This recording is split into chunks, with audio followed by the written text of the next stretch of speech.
అందరికీ వందనాలు మిత్రులారా. నా పేరు క్రిష్. మన channel Telugu DevOps, Telugu AWS, Telugu Linux rare thinking admin, ఇవన్నీ మన ఛానల్స్. ఈరోజు మనం నేర్చుకోబోయేది గిట్, GIT. గిట్. ఈ గిట్ అనేది డెవాప్స్లో ఒక టూల్, అంటే డెవలప్మెంట్ అండ్ ఆపరేషన్లో ఒక టూల్. డెవాప్స్ అంటే ఏందో ముందుగా వివరించి ఉన్నాను. దీన్ని లైనక్స్ కనుగొన్నటువంటి, అంటే లైనక్స్ని ఇన్వెంట్ చేసినటువంటి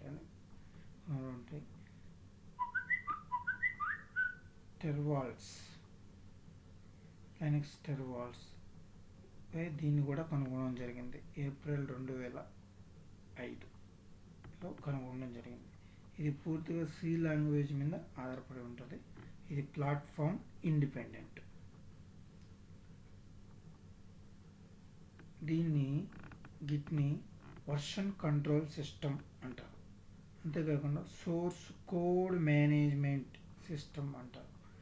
ఇంకా configuration management, software configuration management అంటారు.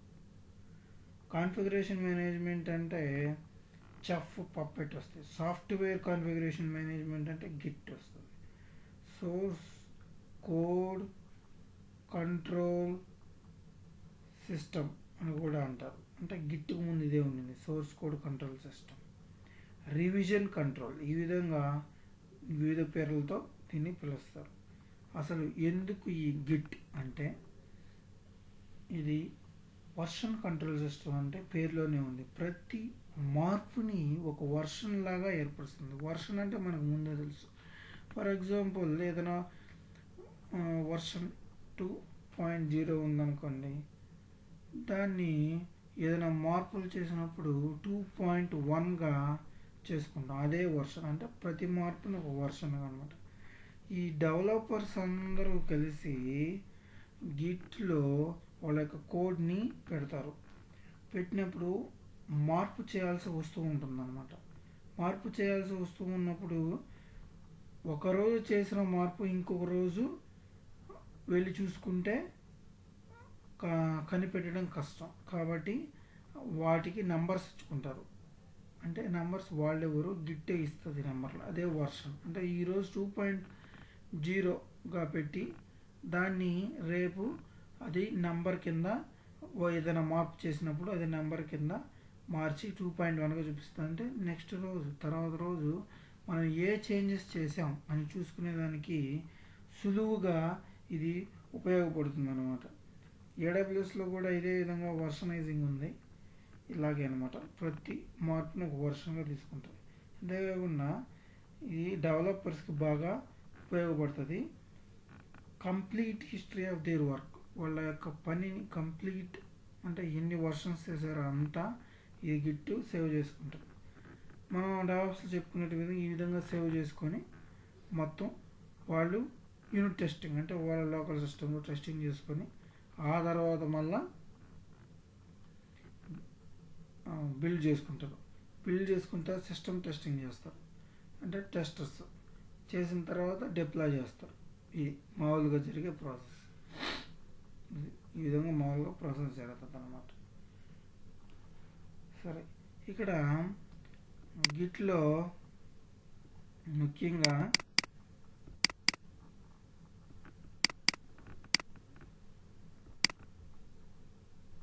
గిట్ రకాలకు వచ్చినప్పుడైతే గిట్లో 2 రకాలు ఉన్నాయి. అదేంటంటే, ఒకటి ఇక్కడ బొమ్మ చూడండి ఏ విధంగా కనబడుతుందో, సులువుగా అర్థమవుద్ది మనకి. చూసినట్లయితే ఇక్కడ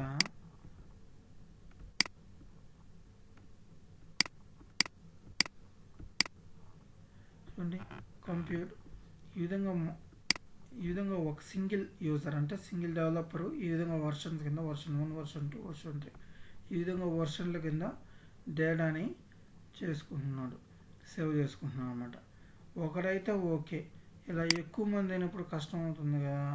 ఇప్పుడు కంప్యూటర్ డెవలపర్ ఈ విధంగా చేసినప్పుడు ప్రతి డెవలపర్కి డిఫరెంట్ వర్షన్స్గా సేవ్ అవుతాయి అన్నమాట. దానికి ఇది గిట్ బాగా యూజ్ అవుతుంది. ఇది main purpose, git main purpose. ఇక్కడ గిట్ రెండు రకాలు, centralised version control, distributed version control.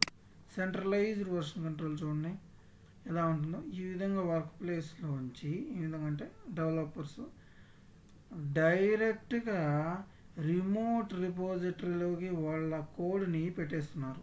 Remote repository అంటే అది గిట్ హబ్ అంటారు, అంటే డైరెక్ట్గా ఆన్లైన్లోకి. ఈ విధంగా ఆన్లైన్లో పెట్టడం వల్ల ఒకవేళ ఆన్లైన్ అంటే సర్వర్ డౌన్ అయిందనుకోండి, వీళ్ళు ఏమీ చేయలేరు. అది సెంట్రలైజ్డ్ వర్షన్ కంట్రోల్.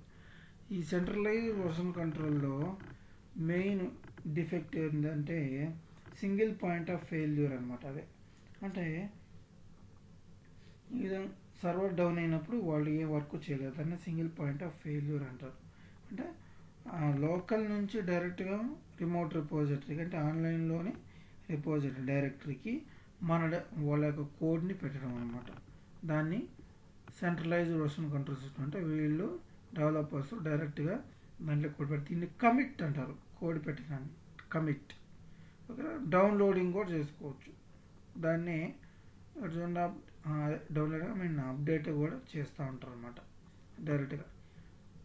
అదే వర్షన్గా ఏర్పడుతూ ఉంటుంది, సేవ్ అవుతూ ఉంటుంది ఆ అప్డేట్, ప్రతి అప్డేట్. అదే next distributed version control system. ఇది డిస్ట్రిబ్యూటెడ్ వర్క్ కంట్రోల్ సిస్టమ్ అంటే చూడండి, ఇవందరూ డెవలపర్స్ వాళ్ళ లోకల్ రిపోజిటరీ అంటే ఆన్లైన్లో లేవు, వాళ్ళ లోకల్లో ఉన్నాయి. ఇవి లోకల్ రిపోజిటరీలో డైరెక్టరీస్ని క్రియేట్ చేసుకొని వాటి నుంచి మళ్ళీ రిమోట్కి కనెక్ట్ అయి ఉంటాయి అనమాట. అంటే ఏం చేంజెస్ చేసినా వాళ్ళకి ఆఫ్లైన్లో ఉన్నాయి ఇవి ఈ డైరెక్టరీస్. అంటే ఒకవేళ సర్వర్ ఇక్కడ డౌన్ అయినా, ఒకవేళ ఇక్కడ డేటా అంటే రిమోట్ రిపోజిటరీలో ఆన్లైన్లో డేటా ఏమన్నా ఎగిరిపోయినా ఇక్కడి నుంచి అంటే లోకల్ రిపోజిటరీలోంచి రీస్టోర్ చేసుకోవచ్చు అనమాట. ఓకేనా, అది దీని బెనిఫిట్. అంటే వాళ్ళ దాన్ని డైరెక్ట్గా రిమోట్లోకి వెళ్ళకుండా లోకల్ డిపాజిట్లో సేవ్ చేసుకొని వాటిలన్నిటిని అంటే కమిట్ చేసుకొని కోడ్ అంతా మొత్తం పూర్తయిన తర్వాత దీంట్లోకి రిమోట్ రిపోజిటరీలోకి పుష్ చేస్తారు. పుష్ అంటే nothing but upload. Sorry, push అంటే నథింగ్ బట్ అప్లోడ్, పుల్ అంటే డౌన్లోడ్. పుష్ అంటే అప్లోడ్, పుల్ అంటే డౌన్లోడ్ అనమాట. ఈ విధంగా ఏం కావాలంటే చేసుకోవచ్చు. అదే డిస్ట్రిబ్యూటెడ్ అంటే దీనికి ఆన్లైన్ అవసరం లేదనమాట. ఆన్లైన్ అవసరం లేకుండా చేసుకోవచ్చు. అది అంటే difference distributed and central version control system. అదే సెంట్రల్ వర్షన్ కంట్రోల్ సిస్టమ్ వల్ల single point of failure, distributed వల్ల ఏమైనా డేటా రికవర్ చేసుకోవచ్చు. ఒకవేళ ఈ విధంగా అయినప్పుడు రెండు ఒకటే, కానీ ఇది కొంచెం సేఫ్. అంటే ఈ గిట్ అనేది git-scm.comలోకి వెళ్తే మనం డౌన్లోడ్ చేసుకోవచ్చు. గిట్ని ఇలా డౌన్లోడ్ చేసుకోవచ్చు అన్నమాట. గిట్ని ఈ గిట్ అనేది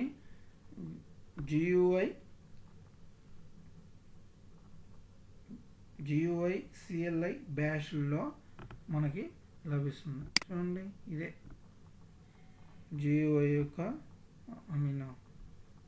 ప్రాంప్ట్, బ్యాష్ ప్రాంప్ట్. ఈ విధంగా ఇది బ్యాష్ ప్రాంప్ట్ అనమాట. మనం ఇన్స్టాల్ చేసినప్పుడు ఈ విధంగా బ్యాష్ ప్రాంప్ట్ ఈ విధంగా వస్తుంది అనమాట. కమాండ్స్ మళ్ళీ నెక్స్ట్ క్లాస్లో చూద్దాం. ఈ విధంగా వస్తుంది.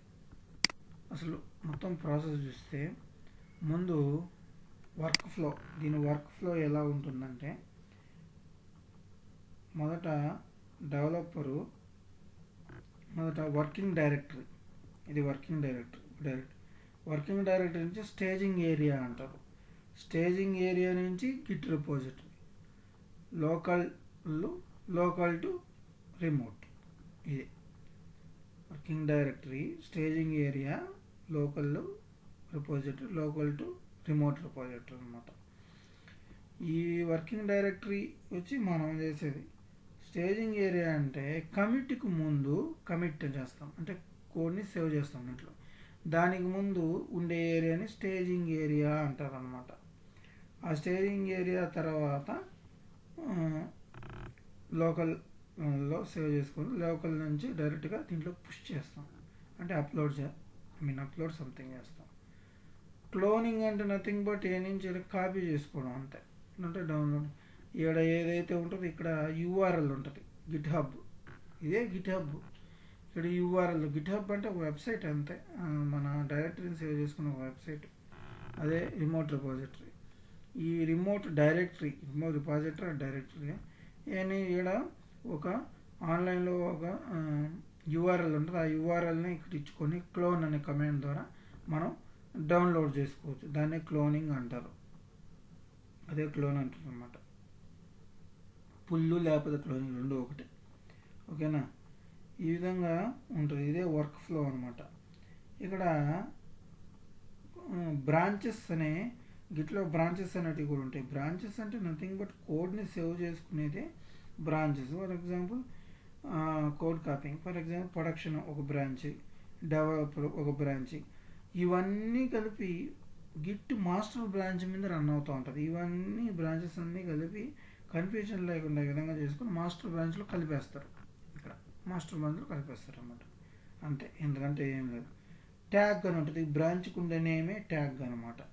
పుష్ ఆల్రెడీ చూసాం, పుల్ ఆల్రెడీ చూసాం. పుష్ అంటే అప్లోడ్ చేయడం, పుల్ అంటే డౌన్లోడ్ చేయడం. అంటే పుష్ అంటే దీనిలోకి ఏవైతే లోకల్ రిపాజిటరీలో ఉంటాయి అవి దీంట్లోకి పంపిస్తారు. పుల్ అంటే కావాల్సినప్పుడు వీటిని డబ్ల్యూగెట్ కమాండ్ సంథింగ్ క్లోన్ ద్వారా, డబ్ల్యూగెట్ కాదు, క్లోన్ ద్వారా దీన్ని చేసుకుంటారు అన్నమాట.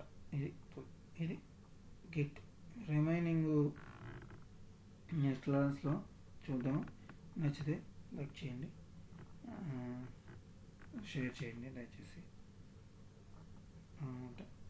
Thank you.